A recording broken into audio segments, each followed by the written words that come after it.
insisting he's the real victim from 2016. Donald Trump on Wednesday morning nervously lashed out at the so-called Russian dossier, the opposition research project that made salacious claims about him, and especially his dealings inside Russia.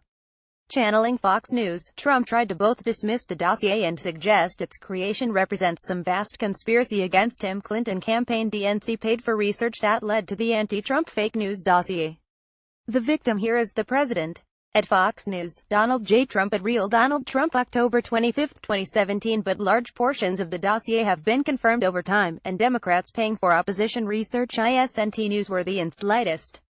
The dossier was compiled during the 2016 campaign by former MI6 officer Christopher Steele and was overseen by the Washington, D.C. research firm Fusion GPS. Trump last week suggested the FBI itself had paid for the dirt-digging document, a completely delusional spin on the story. The dossier is again making headlines this week because the Washington Post touted an exclusive Tuesday night, confirming that the Hillary Clinton campaign and the Democratic National Committee helped fund research that resulted in a now famous dossier. Conservatives and some others in the press have treated this as a shocking revelation, but it's not. It's long been known that Republicans first funded the dossier and that Democrats then picked up the project during the general election. As the Post itself noted in the story, research into Trump was funded by an unknown Republican client during the GOP primary. Producing opposition research is considered normal for any campaign. The only thing unusual in this case is that opposition research extended to Russia because the Republican nominee for president seemed to be colluding with Russians during the campaign.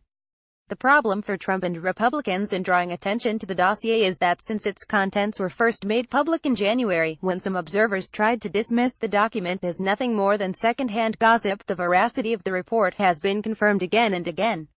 Taken together, the series of reports painted a picture of active collusion between the Kremlin and key Trump campaign officials based on years of Russian intelligence work against Trump and some of his associates. Just Security, a national security news site, reported last month. The dossier's information on campaign collusion is generally credible when measured against standard Russian intelligence practices, events subsequent to Steele's reporting, and information that has become available in the 9 months since Steele's final report. Note that well before the Post report on Tuesday, Republicans have remained obsessed with the dossier and its origins.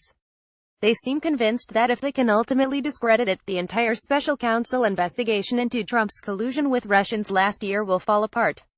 But there is nothing to support that logic because there's nothing to suggest that the entirety, or even any, of the special counsel investigation is based on the contents of the dossier.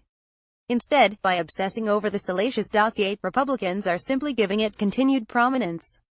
They're succeeding in keeping front and center a document that portrays Trump in the worst possible light.